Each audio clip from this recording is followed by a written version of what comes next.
ಭಾರತದ ಪ್ರಧಾನಮಂತ್ರಿಯಾದಂತಹ ನರೇಂದ್ರ ಮೋದಿ ಅವರು ಭಾಷಣ ಮಾಡುವಂತಹ ಸಂದರ್ಭದಲ್ಲಿ ಈ ಅಂತಾರಾಷ್ಟ್ರೀಯ ಯೋಗ ದಿನವನ್ನು ಆಚರಿಸುವಂತಹ ಒಂದು ಪರಿಕಲ್ಪನೆಯನ್ನು ಪ್ರಸ್ತಾಪವನ್ನು ಇಟ್ಟಿದ್ದರು.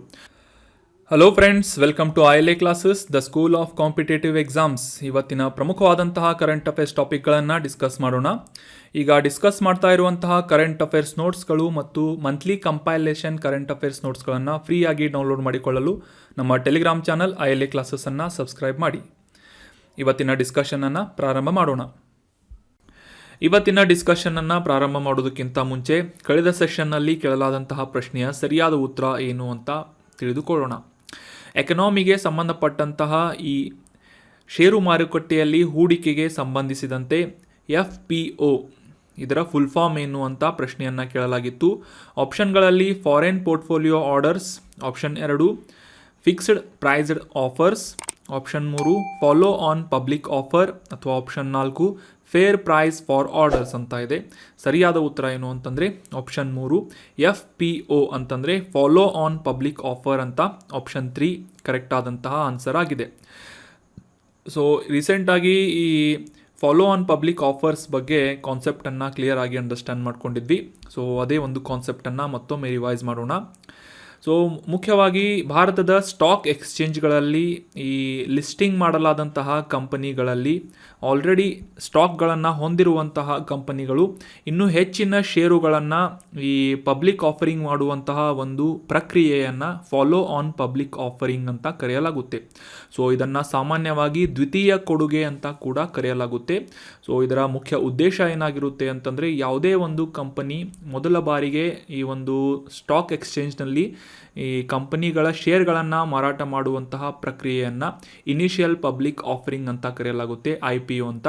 ಸೊ ಅದಾದ ನಂತರ ಆ ಒಂದು ಹೆಚ್ಚಿನ ಒಂದು ಬಂಡವಾಳ ಆಗಿರಬಹುದು ಅಥವಾ ಆ ಕಂಪನಿ ಮಾಡಿದಂತಹ ಸಾಲಗಳನ್ನು ತೀರಿಸುವಂತಹ ಒಂದು ಉದ್ದೇಶದಿಂದ ಈ ಹೆಚ್ಚಿನ ಆ ಕಂಪನಿಗಳ ಷೇರುಗಳನ್ನು ಪಬ್ಲಿಕ್ ಆಫರಿಂಗ್ ಮಾಡುತ್ತೆ, ಅಂದರೆ ಈ ಷೇರುದಾರರಿಗೆ ಮಾರಾಟವನ್ನು ಮಾಡುತ್ತೆ ಆ ಕಂಪನಿಯ ಶೇರ್ಗಳನ್ನು. ಸೊ ಇದರಿಂದ ಸಾಕಷ್ಟು ಬಂಡವಾಳವನ್ನು ಅಥವಾ ಕ್ಯಾಪಿಟಲನ್ನು ಗೇನ್ ಮಾಡುವಂತಹ ಒಂದು ಉದ್ದೇಶದಿಂದ ಈ ಫಾಲೋ ಆನ್ ಪಬ್ಲಿಕ್ ಆಫರ್ ಅಂತ ಕರೆಯಲಾಗುತ್ತೆ. ಸೊ ಮೊದಲ ಬಾರಿಗೆ ಇನಿಷಿಯಲ್ ಪಬ್ಲಿಕ್ ಆಫರಿಂಗ್ ಮಾಡಿದ ನಂತರ ಕೆಲವೊಂದಿಷ್ಟು ದಿನಗಳಲ್ಲಿ ಈ ಫಾಲೋ ಆನ್ ಪಬ್ಲಿಕ್ ಆಫರಿಂಗನ್ನು ಈ ಸ್ಟಾಕ್ ಎಕ್ಸ್ಚೇಂಜ್ನಲ್ಲಿ ಶೇರ್ಗಳನ್ನು ಹಂಚಲಾಗುತ್ತೆ ಆಯಾ ಕಂಪನಿಗಳಿಂದ. ಸೊ ಕಾನ್ಸೆಪ್ಟ್ ಅಂಡರ್ಸ್ಟ್ಯಾಂಡ್ ಆಯಿತು ಅಂತ ಅನ್ಕೋತೀನಿ. ಫಾಲೋ ಆನ್ ಪಬ್ಲಿಕ್ ಆಫರಿಂಗ್ಸ್ ಅಂತ ಈ ಒಂದು ಫುಲ್ ಫಾರ್ಮನ್ನು ಕಮೆಂಟ್ ಮಾಡಿದಂತಹ ಮತ್ತು ನಿಮ್ಮ ಎಲ್ಲ ಒಪಿನಿಯನ್ಗಳನ್ನು ಕಮೆಂಟ್ ಮಾಡಿದಂತಹ ಸ್ಟೂಡೆಂಟ್ಸ್ಗಳಿಗೆ ಥ್ಯಾಂಕ್ ಯು ಸೋ ಮಚ್. ಇದೇ ರೀತಿ ಡಿಸ್ಕಷನ್ನಲ್ಲಿ ಭಾಗವಹಿಸಲು ಪ್ರಯತ್ನ ಪಡ್ತಾ ಇರಿ. ಇನ್ನು ಇವತ್ತಿನ ಪ್ರಶ್ನೆ ಏನು ಅಂತ ನೋಡೋಣ. ಈ ಕೆಳಗಿನ ಯಾವ ರಾಜ್ಯದಲ್ಲಿ ಇರುಳಾ ಬುಡಕಟ್ಟು ಜನರು ವಾಸವಾಗಿದ್ದಾರೆ ಅಥವಾ ಈ ಬುಡಕಟ್ಟು ಜನರನ್ನು ಕಾಣಬಹುದಾಗಿದೆ ಅಂತ ಪ್ರಶ್ನೆ ಇದೆ. ಆಪ್ಷನ್ಗಳಲ್ಲಿ ಕರ್ನಾಟಕ, ಆಪ್ಷನ್ 2 ತಮಿಳುನಾಡು, ಆಪ್ಷನ್ 3 ಕೇರಳ ಅಥವಾ ಆಪ್ಷನ್ 4 ಮೇಲಿನ ಎಲ್ಲ ರಾಜ್ಯಗಳು ಅಂತ ಇದೆ. ಸೊ ನಿಮ್ಮ ಉತ್ತರಗಳನ್ನು ಕಮೆಂಟ್ ಬಾಕ್ಸ್ನಲ್ಲಿ ಕಮೆಂಟ್ ಮಾಡಿ. ಇರಳ ಬುಡಕಟ್ಟು ಜನರನ್ನು ಯಾವ ರಾಜ್ಯದಲ್ಲಿ ಕಾಣಬಹುದಾಗಿದೆ ಅಂತ ಕಮೆಂಟ್ ಬಾಕ್ಸ್ನಲ್ಲಿ ಕಮೆಂಟ್ ಮಾಡಿ. ಮುಂದಿನ ಸೆಷನ್ನಲ್ಲಿ ಇದಕ್ಕೆ ಸಂಬಂಧಪಟ್ಟಂತಹ ಮಾಹಿತಿಯನ್ನು ಡೀಟೇಲ್ ಆಗಿ ಡಿಸ್ಕಸ್ ಮಾಡುವುದರ ಮೂಲಕ ಇದರ ಆನ್ಸರನ್ನು ಕೂಡ ತಿಳಿದುಕೊಳ್ಳೋಣ. ಇಲ್ಲಿ ಹಿಂಟನ್ನು ಕೂಡ ನೀಡಲಾಗಿದೆ. ಇತ್ತೀಚೆಗೆ ಬಂದಂತಹ ಈ ಜೈ ಭೀಮ್ ಅನ್ನುವ ಒಂದು ಸಿನಿಮಾ ಕೂಡ ಈ ಇರುಳಾ ಬುಡಕಟ್ಟು ಜನಾಂಗದವರ ಒಂದು ವಿಷಯವನ್ನು ಆಧರಿಸಿದಂತಹ ಒಂದು ಫಿಲಮ್ ಆಗಿದೆ. ಸೊ ಆನ್ಸರನ್ನು ಕಮೆಂಟ್ ಮಾಡಿ. ಇನ್ನು ಇವತ್ತಿನ ಮೊದಲನೇ ಆರ್ಟಿಕಲ್ ಏನು ಅಂತ ನೋಡೋದಾದರೆ, ಅಂತಾರಾಷ್ಟ್ರೀಯ ಯೋಗ ದಿನವನ್ನು ಪ್ರತಿ ವರ್ಷ ಜೂನ್ 21ರಂದು ಆಚರಿಸಲಾಗುತ್ತೆ ಅಂತ ನಮಗೆಲ್ಲ ಗೊತ್ತಿದೆ. ಸೊ ಅದೇ ರೀತಿಯಾಗಿ ಈ ವರ್ಷವೂ ಕೂಡ 2023ರ ಈ ಆವೃತ್ತಿಯ ಈ ಅಂತಾರಾಷ್ಟ್ರೀಯ ಯೋಗ ದಿನವನ್ನು ಆಚರಿಸಲಾಯಿತು ಅಂತ ಈ ಒಂದು ಸಂದರ್ಭದಲ್ಲಿ ನಾವು ಡಿಸ್ಕಸ್ ಮಾಡ್ತಾ ಇದ್ದೇವೆ.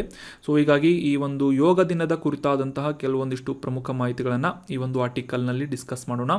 ಸೊ ಅದೇ ರೀತಿಯಾಗಿ ಈ ಯೋಗಾಭ್ಯಾಸದಿಂದ ಆಗುವಂತಹ ಪ್ರಯೋಜನಗಳನ್ನು ಜನರಿಗೆ ಸಾರಲು ಮತ್ತು ಈ ಯೋಗಾಭ್ಯಾಸದ ಒಂದು ಪ್ರಾಕ್ಟೀಸ್ ಬಗ್ಗೆ ಹೆಚ್ಚಿನ ಅವೇರ್ನೆಸ್ಸನ್ನು ಅಥವಾ ಒಂದು ಜಾಗೃತಿಯನ್ನು ಮೂಡಿಸುವಂತಹ ಉದ್ದೇಶದಿಂದ ಈ ಅಂತಾರಾಷ್ಟ್ರೀಯ ಯೋಗ ದಿನವನ್ನು ಪ್ರತಿ ವರ್ಷ ಜೂನ್ 21ರಂದು ಆಚರಿಸಲಾಗುತ್ತದೆ.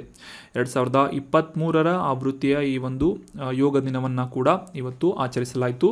ಸೊ ಈ ಒಂದು ಜೂನ್ 21 ತಾರೀಕನ್ನು ಆಯ್ಕೆ ಮಾಡಲು ಮುಖ್ಯ ಉದ್ದೇಶ ಏನು ಅಂತಂದರೆ, ನಾವು ಜಾಗ್ರಫಿಯಲ್ಲಿ ಓದಿರ್ತೇವೆ ಸಮರ್ ಸಾಲ್ಸ್ಟಿಸ್ ಅಂತ, ಪ್ರತಿ ವರ್ಷ ಸಮರ್ ಸಾಲ್ಸ್ಟಿಸ್ ಅಂತಂದರೆ ಈ ಉತ್ತರ ಗೋಳಾರ್ಧದಲ್ಲಿ ವರ್ಷದ ದೀರ್ಘವಾದಂತಹ ದಿನ, ಅಂದರೆ ಹೆಚ್ಚಿನ ಬೆಳಕನ್ನು ಅಥವಾ ಹೆಚ್ಚಿನ ಸಮಯದವರೆಗೆ ಬೆಳಕನ್ನು, ಸೂರ್ಯನ ಬೆಳಕನ್ನು ಹೊಂದಿರುವಂತಹ ದಿನ ಜೂನ್ 21 ಆಗಿ ಗುರುತಿಸಲಾಗುತ್ತೆ. ಈ ಜಾಗ್ರಫಿಯಲ್ಲಿ ಸಮರ್ ಸಾಲ್ಸ್ಟಿಸ್ ಅಂತ ನೀವು ಇದನ್ನು ಓದಿರ್ತೀರಿ.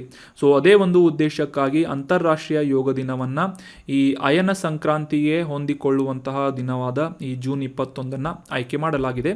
ಸೊ ಅಂತಾರಾಷ್ಟ್ರೀಯ ಯೋಗ ದಿನವನ್ನು ಜೂನ್ 21 ಆಚರಿಸಲಾಗುತ್ತೆ. ಸೊ ಮುಖ್ಯವಾಗಿ ಈ ಯೋಗಾಭ್ಯಾಸದಿಂದ ಆಗುವಂತಹ ಸಮಗ್ರ ಯೋಗಕ್ಷೇಮ, ಮಾನವನ ಒಂದು ಸಮಗ್ರ ಯೋಗಕ್ಷೇಮ ಆಗಿರ್ಬೋದು, ಈ ಒಂದು ಯೋಗಾಭ್ಯಾಸದ ವಿಧಾನದ ಬಗ್ಗೆ ಜಾಗೃತಿಯನ್ನು ಮೂಡಿಸುವ ಒಂದು ವೇದಿಕೆಯನ್ನು ಈ ಒಂದು ಅಂತಾರಾಷ್ಟ್ರೀಯ ಯೋಗ ದಿನ ಕಲ್ಪಿಸಿಕೊಡುತ್ತದೆ. ಈ 2023 ಆವೃತ್ತಿಯ ಈ ಒಂದು ಅಂತಾರಾಷ್ಟ್ರೀಯ ಯೋಗ ದಿನ ಈಗ 9ನೇ ಆವೃತ್ತಿಯನ್ನು ಪೂರೈಸಿದ್ದು, ಈ ವರ್ಷದ ಅಂತಾರಾಷ್ಟ್ರೀಯ ಯೋಗ ದಿನವನ್ನು ಪ್ರಧಾನಮಂತ್ರಿ ಮೋದಿ ಅವರ ನೇತೃತ್ವದಲ್ಲಿ ಜೂನ್ 21 ಈ ಯುನೈಟೆಡ್ ನೇಷನ್ನ ಪ್ರಧಾನ ಕಚೇರಿಯಲ್ಲಿ ನಡೆಸಲಾಗಿದೆ. ಸೊ ಅಂತಾರಾಷ್ಟ್ರೀಯ ಯೋಗ ದಿನ 9ನೇ ಆವೃತ್ತಿಯನ್ನು ಆಚರಿಸಿಕೊಳ್ತಾ ಇದೆ ಅಂತ ಅನ್ನೋದು ವೆರಿ ಇಂಪಾರ್ಟೆಂಟ್ ಆಗುತ್ತೆ. ಅಂದರೆ ಮೊದಲ ಬಾರಿಗೆ 2015ರಲ್ಲಿ ಈ ಅಂತಾರಾಷ್ಟ್ರೀಯ ಯೋಗ ದಿನವನ್ನು ಆಚರಿಸಲಾಗಿತ್ತು. 2023 ಈ ಒಂದು ಪ್ರಧಾನಮಂತ್ರಿಯವರ ನೇತೃತ್ವದಲ್ಲಿ ಯುನೈಟೆಡ್ ನೇಷನ್ ಅಥವಾ ವಿಶ್ವಸಂಸ್ಥೆಯ ಹೆಡ್ಕ್ವಾರ್ಟರ್ನಲ್ಲಿ ಈ ಒಂದು ಅಂತಾರಾಷ್ಟ್ರೀಯ ಯೋಗ ದಿನವನ್ನು ಆಯೋಜನೆ ಮಾಡಲಾಗಿದೆ. ಇನ್ನು 2023 ಈ ಅಂತಾರಾಷ್ಟ್ರೀಯ ಯೋಗ ದಿನದ ಥೀಮ್ ಏನಾಗಿದೆ ಅನ್ನೋದು ಕೂಡ examination point of view very important ಆಗುತ್ತೆ. ಸೊ ಮುಖ್ಯವಾಗಿ ಈ ಅಂತಾರಾಷ್ಟ್ರೀಯ ಮಟ್ಟದಲ್ಲಿ ಭಾರತದ ಒಂದು ಥೀಮ್ ಆದಂತಹ ಒಂದು ಭೂಮಿ, ಒಂದು ಕುಟುಂಬ, ಒಂದು ಭವಿಷ್ಯ, ಈ G20 ಥೀಮ್ ಕೂಡ ಈ ಒಂದು ಭೂಮಿ, ಒಂದು ಕುಟುಂಬ, ಒಂದು ಭವಿಷ್ಯ ಅನ್ನೋದಾಗಿದೆ. ಸೊ ಇದೇ ಒಂದು ಥೀಮನ್ನು ಆಧಾರವಾಗಿಟ್ಕೊಂಡು 2023 ಯೋಗ ದಿನದ ಥೀಮ್ ಏನಾಗಿದೆ ಅಂತಂದರೆ ಯೋಗ ಫಾರ್ ವಸುದೈವ ಕುಟುಂಬಕಂ. ಮತ್ತೊಮ್ಮೆ ರಿಪೀಟ್ ಮಾಡ್ತೀನಿ, 2023 ಅಂತಾರಾಷ್ಟ್ರೀಯ ಯೋಗ ದಿನದ ಥೀಮ್ ಏನಾಗಿದೆ ಅಂತಂದರೆ ಯೋಗ ಫಾರ್ ವಸುದೈವ ಕುಟುಂಬಕಂ ಅನ್ನೋದು ಈ ಒಂದು ಥೀಮ್ ಆಗಿದೆ. ಇನ್ನು ಈ ಅಂತಾರಾಷ್ಟ್ರೀಯ ಯೋಗ ದಿನದ ಇತಿಹಾಸದ ಬಗ್ಗೆ ತಿಳ್ಕೊಳ್ಳೋದಾದರೆ 2014ನೇ ಇಸವಿಯಲ್ಲಿ ವಿಶ್ವಸಂಸ್ಥೆಯ ಸಾಮಾನ್ಯ ಸಭೆಯ 69ನೇ ಅಧಿವೇಶನದಲ್ಲಿ ಭಾರತದ ಪ್ರಧಾನಮಂತ್ರಿಯಾದಂತಹ ನರೇಂದ್ರ ಮೋದಿ ಅವರು ಭಾಷಣ ಮಾಡುವಂತಹ ಸಂದರ್ಭದಲ್ಲಿ ಈ ಅಂತಾರಾಷ್ಟ್ರೀಯ ಯೋಗ ದಿನವನ್ನು ಆಚರಿಸುವಂತಹ ಒಂದು ಪ್ರಸ್ತಾಪವನ್ನು ಇಟ್ಟಿದ್ದರು. ಸೊ ಇದರ ಒಂದು ಬ್ಯಾಕ್ಗ್ರೌಂಡ್ನಲ್ಲಿ ಡಿಸೆಂಬರ್ 11, 2014 ವಿಶ್ವಸಂಸ್ಥೆಯ ಪ್ರಮುಖ ರಾಷ್ಟ್ರಗಳು ಅಂದರೆ ಸುಮಾರು 193 ಸದಸ್ಯ ರಾಷ್ಟ್ರಗಳು ಜೂನ್ 21 ಪ್ರತಿ ವರ್ಷ ಅಂತಾರಾಷ್ಟ್ರೀಯ ಯೋಗ ದಿನವನ್ನಾಗಿ ಆಚರಿಸಬೇಕು ಅನ್ನುವ ಒಂದು ರೆಸಲ್ಯೂಷನ್ಗೆ ಸರ್ವಾನುಮತದಿಂದ ವೋಟ್ ಹಾಕುವುದರ ಮೂಲಕ ಈ ಒಂದು ಒಪ್ಪಿಗೆಯನ್ನು ಸೂಚಿಸಿದ್ದವು. ಸೊ ಇದರ ಒಂದು ಫಲಿತಾಂಶವಾಗಿ ಜೂನ್ 21, 2015ನೇ ಇಸವಿಯಲ್ಲಿ ಮೊದಲ ಬಾರಿಗೆ ಅಂತಾರಾಷ್ಟ್ರೀಯ ಯೋಗ ದಿನಾಚರಣೆಯನ್ನು ಆಚರಿಸಲಾಯಿತು. ಸೊ ಸದ್ಯಕ್ಕೆ ಈ ಒಂದು ಅಂತಾರಾಷ್ಟ್ರೀಯ ಯೋಗ ದಿನ ಜಾಗತಿಕವಾದಂತಹ ವಿದ್ಯಮಾನವಾಗಿದೆ, ಅಂದರೆ ಗ್ಲೋಬಲ್ ಫೆನಾಮಿನನ್ ಆಗಿದ್ದು 190 ರಾಷ್ಟ್ರಗಳಲ್ಲಿ ಈ ಅಂತಾರಾಷ್ಟ್ರೀಯ ಯೋಗ ದಿನವನ್ನು ಆಚರಿಸಲಾಗ್ತಾ ಇದೆ. ಸೊ 2023 ಈ ಒಂದು ಯೋಗ ದಿನ 9ನೇ ಆವೃತ್ತಿಯ ಯೋಗ ದಿನವಾಗಿದ್ದು ಪ್ರಧಾನಿ ಮೋದಿ ಅವರ ನೇತೃತ್ವದಲ್ಲಿ ಯುನೈಟೆಡ್ ನೇಷನ್ನ ಒಂದು ಮುಖ್ಯ ಕಚೇರಿಯಾದಂತಹ ನ್ಯೂಯಾರ್ಕ್ನಲ್ಲಿ ಈ ಅಂತಾರಾಷ್ಟ್ರೀಯ ಯೋಗ ದಿನವನ್ನು ಆಯೋಜನೆ ಮಾಡಲಾಗಿದೆ. So that was about detailed information of ಅಂತಾರಾಷ್ಟ್ರೀಯ ಯೋಗ ದಿನ. ಇನ್ನು ಮುಂದಿನ ಆರ್ಟಿಕಲ್ INS ವಗೀರ್ ಅನ್ನುವ ಜಲಾಂತರ್ಗಾಮಿಯ ಕುರಿತಾದಂತಹ ಮಾಹಿತಿಗಳನ್ನು ಈ ಒಂದು ಆರ್ಟಿಕಲ್ನಲ್ಲಿ ಡಿಸ್ಕಸ್ ಮಾಡೋಣ. ಸೊ ಇತ್ತೀಚೆಗೆ ಈ INS ವಗೀರ ನ್ಯೂಸ್ನಲ್ಲಿ ಯಾಕೆ ಇತ್ತು ಅಂತ, ಈ ಒಂದು ಜಲಾಂತರ್ಗಾಮಿಯ ಬಗ್ಗೆ ನ್ಯೂಸ್ ಯಾಕೆ ಇತ್ತು ಅಂತ ಡಿಸ್ಕಸ್ ಮಾಡೋದಾದರೆ, ಜೂನ್ 19ರಿಂದ ಜೂನ್ 22ರವರೆಗೆ ಮೊದಲ ಬಾರಿಗೆ ಈ ಒಂದು ಅತ್ಯಾಧುನಿಕವಾದಂತಹ ಒಂದು ವ್ಯವಸ್ಥೆಯನ್ನು ಹೊಂದಿದಂತಹ ಜಲಾಂತರ್ಗಾಮಿ ಭಾರತದ ದೇಶೀಯವಾಗಿ ಡೆವಲಪ್ ಮಾಡಲಾದಂತಹ INS ವಗೀರ್ ಅನ್ನುವ ಜಲಾಂತರ್ಗಾಮಿ ಕೊಲಂಬೋಗೆ ತನ್ನ ಕಾರ್ಯಾಚರಣೆಯನ್ನು ಪ್ರಾರಂಭ ಮಾಡಿದೆ ಅಂತ ನ್ಯೂಸ್ನಲ್ಲಿ ಪಬ್ಲಿಷ್ ಆಗಿತ್ತು. ಸೊ ಹೀಗಾಗಿ ಈ ಒಂದು ಜಲಾಂತರ್ಗಾಮಿಯ ಕುರಿತಾದಂತಹ ಕೆಲವೊಂದಿಷ್ಟು ಇಂಪಾರ್ಟೆಂಟ್ ಮಾಹಿತಿಗಳನ್ನು ಡಿಸ್ಕಸ್ ಮಾಡೋಣ. ನವೆಂಬರ್ 12, 2020ರಲ್ಲಿ ಇದನ್ನು ಪ್ರಾರಂಭ ಮಾಡಲಾಗಿದ್ದು, ಅಂದರೆ ಭಾರತದ ದೇಶೀಯವಾದಂತಹ ಕಂಪನಿಯಿಂದ ಡೆವಲಪ್ ಮಾಡಲಾಗಿದ್ದು, ಫೆಬ್ರವರಿ 1, 2022ರಲ್ಲಿ ಇದರ ಒಂದು ಪ್ರಯೋಗಗಳನ್ನು ಅಥವಾ ಟ್ರಯಲ್ಸ್ಗಳನ್ನು ಸಮುದ್ರದಲ್ಲಿ ಪ್ರಾರಂಭ ಮಾಡಲಾಗಿತ್ತು. ಅಂದರೆ ಅಂಡರ್ ವಾಟರ್ ಟ್ರಯಲ್ಗಳನ್ನು 2020ರಲ್ಲಿ ನಡೆಸಲಾಗಿತ್ತು. ಅದಾದ ನಂತರ 2022ರಲ್ಲಿ ಸಮುದ್ರಗಳಲ್ಲಿ ಇದರ ಒಂದು ಟೆಸ್ಟಿಂಗನ್ನು ನಡೆಸಲು ಪ್ರಾರಂಭ ಮಾಡಲಾಗಿದೆ. ಸೊ ದೇಶೀಯ ಕಂಪನಿಯಾದಂತಹ ಮಸ್ಗಾಂವ್ ಡಾಕ್ ಯಾರ್ಡ್ ಶಿಪ್ ಬಿಲ್ಡರ್ಸ್ನಿಂದ ಈ ಒಂದು INS ವಗೀರ್ ಅನ್ನುವ ಈ ಜಲಾಂತರ್ಗಾಮಿಯನ್ನು ಡೆವಲಪ್ ಮಾಡಲಾಗಿದ್ದು, ಇದು ಈ ಕಲ್ವಾರಿ ಕ್ಲಾಸ್ ಅನ್ನುವ ಸಬ್ಮರೀನ್ನ ಒಂದು ಸಿರೀಸ್ನಲ್ಲಿ 5ನೇ ಸಬ್ಮರೀನ್ ಅಂತಂದರೆ ಜಲಾಂತರ್ಗಾಮಿಯಾಗಿ INS ವಗೀರ್ ಗುರುತಿಸಿಕೊಳ್ಳುತ್ತೆ. ಮೊದಲ ಬಾರಿಗೆ ಆಗಲೇ ತಿಳಿಸಿದ ಹಾಗೆ 12 ನವೆಂಬರ್ 2020ರಂದು ಇದನ್ನು ಲಾಂಚ್ ಮಾಡಲಾಗಿತ್ತು. ಅದಾದ ನಂತರ ಈ 2023 ಜನವರಿಯಂದು ಈ ಒಂದು INS ವಗೀರ್ ಅನ್ನುವ ಜಲಾಂತರ್ಗಾಮಿಯನ್ನು ಭಾರತದ ನೌಕಾಪಡೆಗೆ ಕಮಿಷನ್ ಮಾಡಲಾಗಿತ್ತು. ಸೊ ಇದರ ಒಂದು ಟೋಟಲ್ ಲೆಂತನ್ನು ಕೂಡ ನೀವು ನೋಡ್ಬೋದು, 68 ಮೀಟರ್ಗಳಷ್ಟು ಉದ್ದ ಈ ಜಲಾಂತರ್ಗಾಮಿ ಹೊಂದಿದೆ. INS ವಗೀರ್ ಇದು ಒಂದು ಜಲಾಂತರ್ಗಾಮಿ ಆಗಿದೆ, ನೆನ್ಪಿಟ್ಕೊಳ್ಳಿ. ಇನ್ನು ಮುಂದಿನ ಆರ್ಟಿಕಲನ್ನು ನೋಡೋದಾದರೆ, ಇತ್ತೀಚೆಗೆ 2021ರ ಗಾಂಧಿ ಶಾಂತಿ ಪುರಸ್ಕಾರವನ್ನು ಘೋಷಣೆ ಮಾಡಲಾಗಿದೆ. ಸೊ ಇದನ್ನು ಪಡೆದಂತಹ ಸಂಸ್ಥೆ ಯಾವುದು ಅಂತಂದರೆ ಗೋರಖ್ಪುರದ ಗೀತಾ ಪ್ರೆಸ್ ಅನ್ನುವ ಈ ಒಂದು ಪ್ರಕಟಕರಿಂದ ಅಥವಾ ಪಬ್ಲಿಷರ್ಸ್ಗೆ ಈ ಗಾಂಧಿ ಶಾಂತಿ ಪುರಸ್ಕಾರ 2021ರ ಒಂದು ಆವೃತ್ತಿಯ ಪುರಸ್ಕಾರವನ್ನು ನೀಡುವುದಾಗಿ ಘೋಷಣೆ ಮಾಡಲಾಗಿದೆ ಅಂತ ನ್ಯೂಸ್ನಲ್ಲಿ ಪಬ್ಲಿಷ್ ಆಗಿತ್ತು. ಸೊ ಹೀಗಾಗಿ ಈ ಗಾಂಧಿ ಶಾಂತಿ ಪುರಸ್ಕಾರ ಅಥವಾ ಗಾಂಧಿ ಪೀಸ್ ಪ್ರೈಸ್ ಕುರಿತಾದಂತಹ ಕೆಲವೊಂದಿಷ್ಟು ಇಂಪಾರ್ಟೆಂಟ್ ಮಾಹಿತಿಗಳನ್ನು ಈಗ ಡಿಸ್ಕಸ್ ಮಾಡೋಣ. 1995ರಲ್ಲಿ ಮಹಾತ್ಮ ಗಾಂಧಿ ಅವರ 125ನೇ ಜನ್ಮ ವಾರ್ಷಿಕೋತ್ಸವದ ಸಂದರ್ಭದಲ್ಲಿ ಭಾರತ ಸರ್ಕಾರದಿಂದ ಈ ಗಾಂಧಿ ಶಾಂತಿ ಪುರಸ್ಕಾರವನ್ನು ಪ್ರಾರಂಭ ಮಾಡಲಾಗಿತ್ತು. ಮುಖ್ಯವಾಗಿ ಭಾರತದ ಈ ಯಾವುದೇ ರಾಷ್ಟ್ರೀಯತೆ, ಜನಾಂಗ, ಭಾಷೆ, ಜಾತಿ ಅಥವಾ ಲಿಂಗವನ್ನು ಲೆಕ್ಕಿಸದೆ ಯೋಗ್ಯ ವ್ಯಕ್ತಿಗಳಿಗೆ ಈ ಗಾಂಧಿ ಪುರಸ್ಕಾರವನ್ನು ನೀಡಲಾಗುತ್ತೆ. ಸೊ ಇತರ ರಾಷ್ಟ್ರಗಳ ವ್ಯಕ್ತಿಗಳಿಗೂ ಕೂಡ ಅಥವಾ ಸಂಸ್ಥೆಗಳಿಗೂ ಕೂಡ ಈ ಗಾಂಧಿ ಶಾಂತಿ ಪುರಸ್ಕಾರವನ್ನು ನೀಡಲಾಗುತ್ತೆ ಅನ್ನೋದು ಮತ್ತೊಂದು ವಿಶೇಷತೆಯಾಗಿದೆ. ಸೊ ಇದರ ಒಂದು ಮೊತ್ತವನ್ನು ನೋಡೋದಾದರೆ 1 ಕೋಟಿ ರೂಪಾಯಿಗಳ ಒಂದು ಮೊತ್ತವನ್ನು, ಪ್ರಶಸ್ತಿ ಫಲಕವನ್ನು, ಸೊಗಸಾದಂತಹ ಸಾಂಪ್ರದಾಯಿಕ ಕರಕುಶಲ ಕೈಮಗ್ಗದ ವಸ್ತುಗಳನ್ನು ನೀಡುವಂತಹ ಒಂದು ಪುರಸ್ಕಾರ ಅಥವಾ ಪ್ರಶಸ್ತಿ ಗಾಂಧಿ ಶಾಂತಿ ಪ್ರಶಸ್ತಿ ಆಗಿದೆ. 1995ರಲ್ಲಿ ಭಾರತ ಸರ್ಕಾರದಿಂದ ಈ ಒಂದು ಪ್ರಶಸ್ತಿಯನ್ನು ಪ್ರಾರಂಭ ಮಾಡಲಾಗಿತ್ತು. ಇತ್ತೀಚೆಗೆ ಅಂತಂದರೆ 2019ರಲ್ಲಿ ಒಮಾನ್ ದೇಶದ ಮುಖ್ಯಸ್ಥರಾದಂತಹ ಸುಲ್ತಾನ್ ಕಬೂಸ್ ಬಿನ್ ಸೈದ್ ಅಲ್ ಸೈದ್ ಇವರಿಗೆ ಈ ಶಾಂತಿ ಪುರಸ್ಕಾರವನ್ನು ನೀಡಲಾಗಿತ್ತು, 2019ರ ಆವೃತ್ತಿಯ ಒಂದು ಪುರಸ್ಕಾರವನ್ನು. ಅದಾದ ನಂತರ 2020ರ ಈ ಗಾಂಧಿ ಶಾಂತಿ ಪುರಸ್ಕಾರವನ್ನು ಬಂಗಬಂಧು ಶೇಖ್ ಮುಜೀಬುರ್ ರೆಹಮಾನ್, ಬಾಂಗ್ಲಾದೇಶದ ಮಾಜಿ ಪ್ರಧಾನಿಯಾದಂತಹ ಬಂಗಬಂಧು ಶೇಖ್ ಮುಜೀಬುರ್ ರೆಹಮಾನ್ ಅವರಿಗೆ ಈ ಒಂದು ಶಾಂತಿ ಪುರಸ್ಕಾರವನ್ನು ನೀಡಲಾಗಿತ್ತು. ಸೊ ಈಗ 2021ರ ಆವೃತ್ತಿಯನ್ನು ಗೋರಖ್ಪುರದ ಗೀತಾ ಪ್ರೆಸ್ ಅನ್ನುವ ಸಂಸ್ಥೆಗೆ ಅಥವಾ ಈ ಪಬ್ಲಿಷ್ ಮಾಡುವಂತಹ ಸಂಸ್ಥೆಗೆ, ಪ್ರೆಸ್ ಅಂತ ನೀವು ಸಿಂಪಲ್ ಆಗಿ ಅಂಡರ್ಸ್ಟ್ಯಾಂಡ್ ಮಾಡ್ಕೋಬೋದು, ಗೀತಾ ಪ್ರೆಸ್ಗೆ ಈ ಗಾಂಧಿ ಶಾಂತಿ ಪುರಸ್ಕಾರವನ್ನು ನೀಡಲಾಗಿದೆ. ಸೊ ಇದರ ಒಂದು ಉದ್ದೇಶವನ್ನು ತಿಳ್ಕೊಳ್ಳೋದಾದರೆ, ಯಾವ ವ್ಯಕ್ತಿ ಅಥವಾ ಸಂಸ್ಥೆಗೆ ಈ ಒಂದು ಶಾಂತಿ ಪುರಸ್ಕಾರವನ್ನು ನೀಡಲಾಗುತ್ತೆ ಅಂತ ತಿಳ್ಕೊಳ್ಳೋದಾದರೆ, ಅಹಿಂಸಾತ್ಮಕವಾದಂತಹ ಮತ್ತು ಗಾಂಧಿ ವಿಧಾನಗಳಿಂದ ಸಾಮಾಜಿಕ, ಆರ್ಥಿಕ ಮತ್ತು ರಾಜಕೀಯ ಪರಿವರ್ತನೆಯನ್ನು ತರಲು ಪ್ರಯತ್ನ ಪಟ್ಟಂತಹ ವ್ಯಕ್ತಿ ಅಥವಾ ಸಂಸ್ಥೆಗಳಿಗೆ, ಈ ಒಂದು ನಿಟ್ಟಿನಲ್ಲಿ ಅತ್ಯುತ್ತಮ ಕೊಡುಗೆಯನ್ನು ನೀಡಿದಂತಹ ವ್ಯಕ್ತಿ ಅಥವಾ ಸಂಸ್ಥೆಗಳಿಗೆ ಗಾಂಧಿ ಶಾಂತಿ ಪುರಸ್ಕಾರವನ್ನು ನೀಡಲಾಗುತ್ತದೆ. 2021ರ ಆವೃತ್ತಿ ನೆನ್ಪಿಟ್ಕೊಳ್ಳಿ. ಇತ್ತೀಚೆಗೆ ಈ ಗೋರಖ್ಪುರದ ಗೀತಾ ಪ್ರೆಸ್ ಅನ್ನುವ ಸಂಸ್ಥೆಗೆ ಈ ಗಾಂಧಿ ಶಾಂತಿ ಪುರಸ್ಕಾರವನ್ನು ನೀಡಲಾಗಿದೆ. ಇನ್ನು ಮುಂದಿನ ಆರ್ಟಿಕಲ್ ಒಂದು ಮ್ಯಾಪಿಂಗ್ ರಿಲೇಟ್ ಆದಂತಹ ಮಾಹಿತಿಯನ್ನು ಡಿಸ್ಕಸ್ ಮಾಡೋಣ. ಇತ್ತೀಚೆಗೆ ಈ ಗಲ್ಫ್ ಆಫ್ ಕ್ಯಾಲಿಫೋರ್ನಿಯಾ ನ್ಯೂಸ್ನಲ್ಲಿತ್ತು. ಸೊ ಹೀಗಾಗಿ ಈ ಕ್ಯಾಲಿಫೋರ್ನಿಯಾ ಕೊಲ್ಲಿಯಲ್ಲಿ 6.4 ತೀವ್ರತೆಯ ಭೂಕಂಪ ಸಂಭವಿಸಿದೆ ಅಂತ ಈ ಒಂದು ಗಲ್ಫ್ ಆಫ್ ಕ್ಯಾಲಿಫೋರ್ನಿಯಾ ನ್ಯೂಸ್ನಲ್ಲಿತ್ತು. ಸೊ ಹೀಗಾಗಿ ಇದಕ್ಕೆ ಸಂಬಂಧಪಟ್ಟಂತಹ ಕೆಲವೊಂದಿಷ್ಟು ಮ್ಯಾಪಿಂಗ್ ರಿಲೇಟ್ ಆದಂತಹ ಮಾಹಿತಿಗಳು ನಮಗೆ examination point of view important ಆಗುತ್ತೆ. ಯಾಕಂತಂದರೆ ಇತ್ತೀಚೆಗೆ ಸುದ್ದಿಯಲ್ಲಿದ್ದಂತಹ ಕೆಲವೊಂದಿಷ್ಟು ಅಂತಾರಾಷ್ಟ್ರೀಯ ಲೊಕೇಶನ್ಗಳ ಬಗ್ಗೆ ಎಕ್ಸಾಮ್ನಲ್ಲಿ ಕೇಳುವಂತಹ ಒಂದು ಅಭ್ಯಾಸ ಇರುತ್ತೆ. ಸೊ ಮ್ಯಾಚ್ ದ ಫಾಲೋವಿಂಗ್ ಆಗಿರ್ಬೋದು ಅಥವಾ ಡೈರೆಕ್ಟ್ ಕ್ವಶನ್ ಆಗಿ ಕೂಡ ಈ ರೀತಿಯಾದಂತಹ ಮ್ಯಾಪಿಂಗ್ ರಿಲೇಟ್ ಆದಂತಹ ಮಾಹಿತಿಗಳು ಕ್ವಶನ್ಗಳು ಬರ್ತಾ ಇರೋದ್ರಿಂದ ಇದಕ್ಕೆ ಸಂಬಂಧಪಟ್ಟಂತಹ ಕೆಲವೊಂದಿಷ್ಟು ಇಂಪಾರ್ಟೆಂಟ್ ಮಾಹಿತಿಗಳನ್ನು ನಾವು ಡಿಸ್ಕಸ್ ಮಾಡೋದು ಕೂಡ ಇಂಪಾರ್ಟೆಂಟ್ ಆಗುತ್ತೆ. ಸೊ ಗಲ್ಫ್ ಆಫ್ ಕ್ಯಾಲಿಫೋರ್ನಿಯಾದ ಮ್ಯಾಪಿಂಗ್ ರಿಲೇಟ್ ಆದಂತಹ ಮಾಹಿತಿಯನ್ನು ಡಿಸ್ಕಸ್ ಮಾಡೋದಾದರೆ ಇದು ಉತ್ತರ ಅಮೆರಿಕಾ ಖಂಡದ ದಕ್ಷಿಣ ಭಾಗದಲ್ಲಿ ಮೆಕ್ಸಿಕೋ ರಾಷ್ಟ್ರದೊಂದಿಗೆ ಕರಾವಳಿಯನ್ನು ಶೇರ್ ಮಾಡಿಕೊಳ್ಳುವಂತಹ ಒಂದು ಕೊಲ್ಲಿಯಾಗಿ ಗುರುತಿಸಿಕೊಳ್ಳುತ್ತೆ. ಸೊ ಈ ಒಂದು ಇಮೇಜ್ನಲ್ಲಿ ನೋಡ್ಬೋದು ನೀವು, ಈ ವಾಯುವ್ಯ ಭಾಗದ ಮೆಕ್ಸಿಕೋದಲ್ಲಿ ಈ ಗಲ್ಫ್ ಆಫ್ ಕ್ಯಾಲಿಫೋರ್ನಿಯಾನ ನೀವು ಕಾಣ್ಬೋದು. ಇದು USA ಕೆಳಗೆ ಇರುವಂತಹ ರಾಷ್ಟ್ರ ಮೆಕ್ಸಿಕೋ ರಾಷ್ಟ್ರ.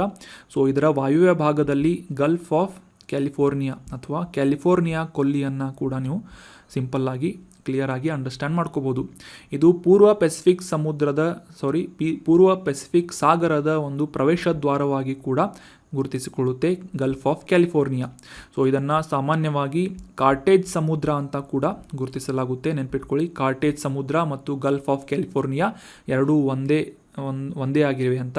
ಸೊ ಇದರ ಮುಖ್ಯವಾದಂತಹ ಒಂದು ವಿಷಯವನ್ನು ನೋಡೋದಾದರೆ ಬಾಜಾ ಕ್ಯಾಲಿಫೋರ್ನಿಯಾ ಪೆನಿನ್ಸುಲಾದಿಂದ ಅಥವಾ ಈ ಒಂದು ಭಾಗದಿಂದ ಮೆಕ್ಸಿಕನ್ ಮುಖ್ಯ ಭಾಗವನ್ನು ಬೇರ್ಪಡಿಸುವಂತಹ ಒಂದು ಪ್ರದೇಶ water body Gulf of California ಆಗಿದೆ. ಇದು ಮೆಕ್ಸಿಕೋದ ಮುಖ್ಯ ಭೂಭಾಗ ಮತ್ತು ಇದು ಬಾಜಾ ಕ್ಯಾಲಿಫೋರ್ನಿಯಾ ಪೆನಿನ್ಸುಲಾ ಆಗಿದೆ.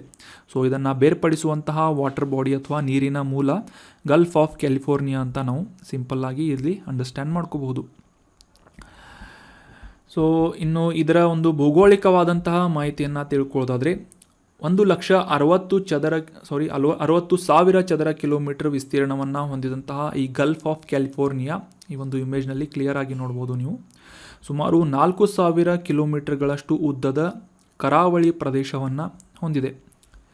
ಸೊ ಗಲ್ಫ್ ಆಫ್ ಕ್ಯಾಲಿಫೋರ್ನಿಯಾ ಮತ್ತು 1,126 ಕಿಲೋಮೀಟರ್ ಉದ್ದ ಮತ್ತು ಗರಿಷ್ಠ ಅಗಲವನ್ನು ನೋಡೋದಾದರೆ ಮಿನಿಮಮ್ ಆಗಿ 48 ಕಿಲೋಮೀಟರ್ನಿಂದ ಹಿಡಿದು ಗರಿಷ್ಠ 241 ಕಿಲೋಮೀಟರ್ಗಳಷ್ಟು ಅಗಲ ಇರುವಂತಹ ಒಂದು ಕೊಲ್ಲಿ ಗಲ್ಫ್ ಆಫ್ ಕ್ಯಾಲಿಫೋರ್ನಿಯಾ ಆಗಿದೆ. ಕ್ಯಾಲಿಫೋರ್ನಿಯಾ USAದಲ್ಲಿರುವುದರಿಂದ ಮೆಕ್ಸಿಕೋದಲ್ಲಿ ಇರುವಂತಹ ಈ ಗಲ್ಫ್ ಆಫ್ ಕ್ಯಾಲಿಫೋರ್ನಿಯಾನ ಮಿಸ್ಅಂಡರ್ಸ್ಟ್ಯಾಂಡ್ ಮಾಡ್ಕೋಬೇಡಿ.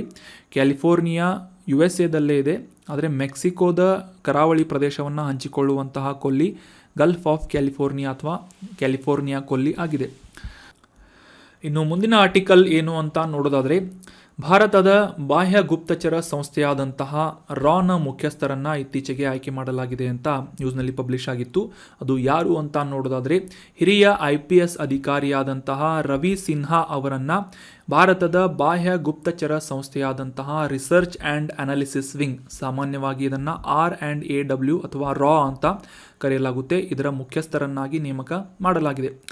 ಸೊ ಪ್ರಸ್ತುತವಾಗಿ ಮುಖ್ಯಸ್ಥರಾದಂತಹ ಸಮಂತ್ ಕುಮಾರ್ ಗೋಯಲ್ ಅವರ ಒಂದು ಅಧಿಕಾರಾವಧಿ 4 ವರ್ಷಗಳ ಅಧಿಕಾರಾವಧಿ ಇದೇ ಜೂನ್ 30ರಂದು ಪೂರ್ಣಗೊಳ್ಳಲಿದ್ದು, ಇವರ ಉತ್ತರಾಧಿಕಾರಿಯಾಗಿ ರಾನ ಮುಖ್ಯಸ್ಥರನ್ನಾಗಿ ಹಿರಿಯ IPS ಅಧಿಕಾರಿಯಾದಂತಹ ರವಿ ಸಿನ್ಹಾ ಅವರನ್ನು ಆಯ್ಕೆ ಮಾಡಲಾಗಿದೆ. ಸೊ ಇವರ ಆಯ್ಕೆಯ ಬಗ್ಗೆ ನಮ್ಮ ಕೇಂದ್ರ ಸಂಪುಟದ ನೇಮಕಾತಿ ಸಮಿತಿಯ ಒಂದು ಅನುಮೋದನೆಯನ್ನು ಅಪ್ರೂವಲನ್ನು ಕೂಡ ಪಡೆಯಲಾಗಿದೆ ಅಂತ ನ್ಯೂಸ್ನಲ್ಲಿ ಪಬ್ಲಿಷ್ ಆಗಿತ್ತು. ಸೊ ಹೀಗಾಗಿ ಈ ಒಂದು ಭಾರತದ ಬಾಹ್ಯ ಗುಪ್ತಚರ ಸಂಸ್ಥೆಯಾದಂತಹ ರಿಸರ್ಚ್ ಆ್ಯಂಡ್ ಅನಾಲಿಸಿಸ್ ವಿಂಗ್ ಕುರಿತಾದಂತಹ ಕೆಲವೊಂದಿಷ್ಟು ಬೇಸಿಕ್ ಇನ್ಫಾರ್ಮೇಷನ್ಗಳನ್ನು ತಿಳ್ಕೊಳ್ಳೋದಾದರೆ ಪ್ರಧಾನ ಕಚೇರಿ ಇರುವುದು ನವದೆಹಲಿಯಲ್ಲಿ, ಅಂದರೆ ಇದರ ಹೆಡ್ ಕ್ವಾರ್ಟರ್ ನವದೆಹಲಿಯಲ್ಲಿದೆ. ಭಾರತದ ರಾಜಧಾನಿಯಾದಂತಹ ನವದೆಹಲಿಯಲ್ಲಿ 1968ರಲ್ಲಿ ಸೆಪ್ಟೆಂಬರ್ 21ರಂದು ಈ ರಿಸರ್ಚ್ ಆ್ಯಂಡ್ ಅನಾಲಿಸಿಸ್ ವಿಂಗ್ ಅನ್ನುವ ಭಾರತದ ಬಾಹ್ಯ ಗುಪ್ತಚರ ಸಂಸ್ಥೆ, ಬಾಹ್ಯ ಅಂತಂದರೆ ಈ ಫಾರಿನ್ ಕಂಟ್ರಿಯಲ್ಲಿರುವಂತಹ ಗುಪ್ತಚರ ಒಂದು ಪ್ರಕ್ರಿಯೆಗಳನ್ನು ಕಂಟ್ರೋಲ್ ಮಾಡುವಂತಹ, ರೆಗ್ಯುಲೇಟ್ ಮಾಡುವಂತಹ ಸಂಸ್ಥೆ ರಿಸರ್ಚ್ ಆ್ಯಂಡ್ ಅನಾಲಿಸಿಸ್ ವಿಂಗ್ ಆಗಿದೆ. ರಾ ಅಂತ ಇದನ್ನು ಶಾರ್ಟ್ ಫಾರ್ಮ್ ಆಗಿ ಕರೆಯಲಾಗುತ್ತೆ. 1968ರಲ್ಲಿ RN ಕಾವೋ ಮತ್ತು ಆಗಿನ ಪ್ರಧಾನಿಯಾಗದಂತಹ ಇಂದಿರಾ ಗಾಂಧಿ ಅವರ ಒಂದು ನೇತೃತ್ವದಲ್ಲಿ ಈ ರಿಸರ್ಚ್ ಆ್ಯಂಡ್ ಅನಾಲಿಸಿಸ್ ವಿಂಗ್ ಅನ್ನುವ ಬಾಹ್ಯ ಗುಪ್ತಚರ ಸಂಸ್ಥೆಯನ್ನು ಪ್ರಾರಂಭ ಮಾಡಲಾಗಿತ್ತು. So that was about brief information of research and analysis wing. ರೀಸೆಂಟಾಗಿ ಈ ಹಿರಿಯ IPS ಅಧಿಕಾರಿಯಾದಂತಹ ರವಿ ಸಿನ್ಹಾ ಅವರನ್ನು ಈ R&AWನ ಮುಖ್ಯಸ್ಥರನ್ನಾಗಿ ಆಯ್ಕೆ ಮಾಡಲಾಗಿದೆ ಅಂತ ನ್ಯೂಸ್ನಲ್ಲಿ ಪಬ್ಲಿಷ್ ಆಗಿತ್ತು. ಸೊ ನೋಟ್ ಮಾಡಿ ಇಟ್ಕೊಳ್ಳಿ. ಇವತ್ತಿನ ಆರ್ಟಿಕಲ್ ಡಿಸ್ಕಷನ್ ಸ್ವಲ್ಪ ಡಿಫ್ರೆಂಟ್ ಆಗಿತ್ತು, ಯಾಕಂತಂದರೆ ಆರ್ಟಿಕಲ್ಗೆ ಸಂಬಂಧಪಟ್ಟಂತಹ ಪ್ರಶ್ನೆಗಳನ್ನು ಕೇಳಲಾಗಿರಲಿಲ್ಲ. ಸೊ ಅದೇ ಒಂದು ಪ್ರಶ್ನೆಗಳನ್ನು ರಿವಿಷನ್ ರೂಪದಲ್ಲಿ ನಾವು ಡಿಸ್ಕಸ್ ಮಾಡೋಣ. ಸೊ ಮೊದಲನೇ ಪ್ರಶ್ನೆ ಏನು ಅಂತಂದರೆ, ನಾವು ಲಾಸ್ಟ್ ಆರ್ಟಿಕಲ್ನಲ್ಲಿ ಡಿಸ್ಕಸ್ ಮಾಡಿದ ಹಾಗೆ ರಾನ ಹೊಸ ಮುಖ್ಯಸ್ಥರು ಯಾರು ಅಂತ ಪ್ರಶ್ನೆ ಇದೆ. ಸೊ ರವಿ ಸಿನ್ಹಾ ಅವರು ಹಿರಿಯ IPS ಅಧಿಕಾರಿ, ಈ ರಿಸರ್ಚ್ ಆ್ಯಂಡ್ ಅನಾಲಿಸಿಸ್ ವಿಂಗ್ ಅನ್ನುವ ಬಾಹ್ಯ ಗುಪ್ತಚರ ಇಲಾಖೆಯ ನೂತನವಾದಂತಹ ಮುಖ್ಯಸ್ಥರಾಗಿ ಆಯ್ಕೆಗೊಂಡಿದ್ದಾರೆ. 2 ವರ್ಷಗಳವರೆಗೆ ಇವರ ಅವಧಿ ಇರಲಿದೆ ಅಂತ ನಾವು ಅಂಡರ್ಸ್ಟ್ಯಾಂಡ್ ಮಾಡ್ಕೊಂಡ್ವಿ. ಸೊ ಎರಡನೇ ಸ್ಟೇಟ್ಮೆಂಟ್ ಅಥವಾ ಎರಡನೇ ಕ್ವಶನ್ ಏನು ಅಂತಂದರೆ 2023 ಅಂತಾರಾಷ್ಟ್ರೀಯ ಯೋಗ ದಿನದ 10ನೇ ಆವೃತ್ತಿಯಾಗಿತ್ತು ಅಂತ ಪ್ರಶ್ನೆ ಇದೆ. ಸೊ 2023 9ನೇ ಆವೃತ್ತಿಯ ಒಂದು ಅಂತಾರಾಷ್ಟ್ರೀಯ ಯೋಗ ದಿನವನ್ನು ಆಚರಿಸಲಾಯಿತು. ಅಂದರೆ 2015, 16, 17, 18, 19, 20, 21, 22, 23 ಅಂದರೆ ಇದು 9ನೇ ಆವೃತ್ತಿಯ ಅಂತಾರಾಷ್ಟ್ರೀಯ ಯೋಗ ದಿನವಾಗಿದೆ ಅಂತ ನೆನ್ಪಿಟ್ಕೊಳ್ಳಿ. ಸೊ ಈ ಒಂದು ಸ್ಟೇಟ್ಮೆಂಟ್ ಏನಾಗುತ್ತೆ ಅಂತಂದರೆ ತಪ್ಪಾಗುತ್ತೆ. ಸೊ ಮೂರನೇ ಸ್ಟೇಟ್ಮೆಂಟ್ ಏನು ಅಂತ ನೋಡೋಣ. ಗಲ್ಫ್ ಆಫ್ ಕ್ಯಾಲಿಫೋರ್ನಿಯಾ USA ಕರಾವಳಿ ರೇಖೆಯನ್ನು ಶೇರ್ ಮಾಡುತ್ತೆ ಅಂತ ಇದೆ. ಸೊ ಆಲ್ರೆಡಿ ಮ್ಯಾಪ್ನಲ್ಲಿ ಡೀಟೇಲ್ ಆಗಿ ಡಿಸ್ಕಸ್ ಮಾಡಿದ್ದರ ಪ್ರಕಾರ ಇದು ಮೆಕ್ಸಿಕೋದ ಕರಾವಳಿ ಪ್ರದೇಶವನ್ನು ಹಂಚಿಕೊಳ್ಳುವಂತಹ ಒಂದು ಕೊಲ್ಲಿಯಾಗಿದೆ ಗಲ್ಫ್ ಆಫ್ ಕ್ಯಾಲಿಫೋರ್ನಿಯಾ. ಸೊ ಈ ಒಂದು ಸ್ಟೇಟ್ಮೆಂಟ್ ಏನಾಗುತ್ತೆ ತಪ್ಪಾಗುತ್ತೆ. ನಾಲ್ಕನೇ ಸ್ಟೇಟ್ಮೆಂಟ್ ಏನು ಅಂತಂದ ನೋಡೋದಾದರೆ 2021 ಗಾಂಧಿ ಶಾಂತಿ ಪ್ರಶಸ್ತಿಯನ್ನು ಯಾರು ಗೆದ್ದಿದ್ದಾರೆ ಅಂತ ಇದೆ.